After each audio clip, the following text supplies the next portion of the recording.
Lots of songs use the key of D major, especially from the 60s to 80s. And if you want to play those songs, then I'm going to show you everything you need to confidently play in the key of D major. And yes, this is perfect for beginners who know basic chords and want very specific steps to improve. So let's start with step 1. All of these steps have very specific reasons why we need to learn them for songs. So the first one is the scale of D major. Now the reason for learning the scale is that melodies mostly consist of scales. So there may be some bigger jumps, but mostly it's just scales. So what is a scale? A scale just means we have notes in a very specific order going up and down. For D major we start on the D, then we play the F sharp, rotate for our thumb. Now we play the C sharp and land on the D.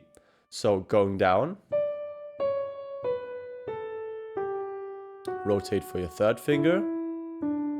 And these two black keys you have to remember because we're also going to need them later for our chords.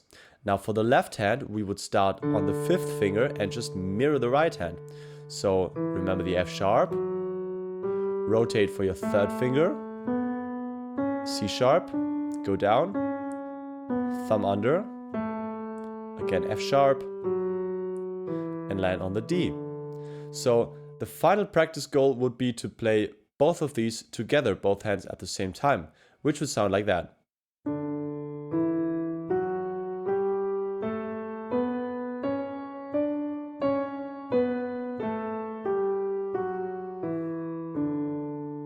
And again, this is mostly to get the hands used to how the scale feels so we can play melodies comfortably.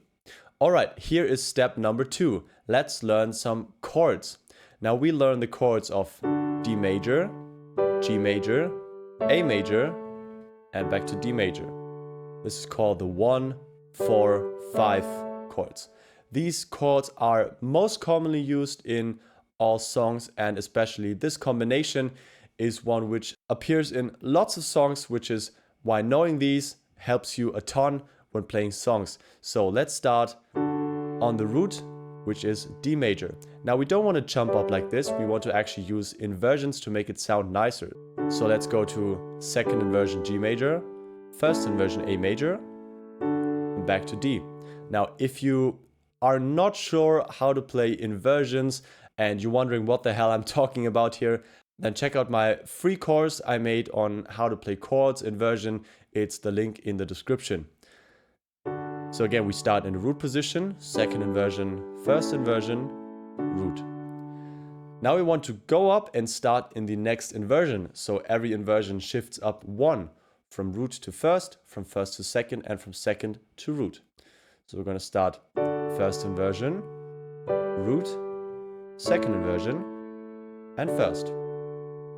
And if we start on second inversion, we go to first inversion now, root position A major, and second inversion. Again, take your time to practice these because it really pays off when you want to play songs. Step number 3 is not a lot different from this, so we're going to use the same chords and we're going to apply an arpeggio pattern. The reason for this is very obvious because an arpeggio pattern is something you can also again use for lots of songs to play them, and they always sound beautiful. So we're going to arpeggiate the chords like this.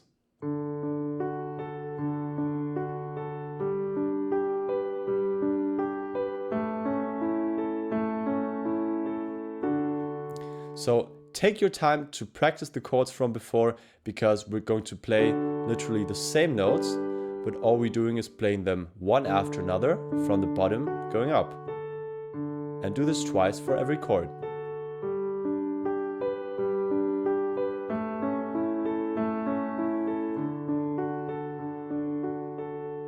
Again, we want to start in the different inversions. So let's start from first inversion D major.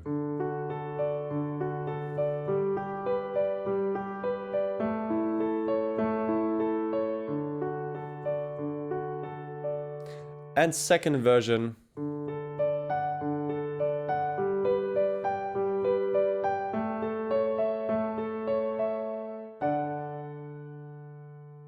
Now, again, all of these have very specific reasons why we need them for songs we want to play, and especially the inversions are also important because the melody can be up here, it can be a bit lower, it can be a bit higher. So if we want to incorporate the melody as well, we need to be flexible with the chords we play and not only always start in root position. Now, again, if you want to learn everything about chord progressions, mastering chords and their inversions and how to combine them with patterns, then check out my free video courses. Again, it's the link in the description or in the pinned comment. Give this video a like if you enjoyed it and subscribe to my channel if you want to see more like this in the future. And I'll see you guys again in the next lesson.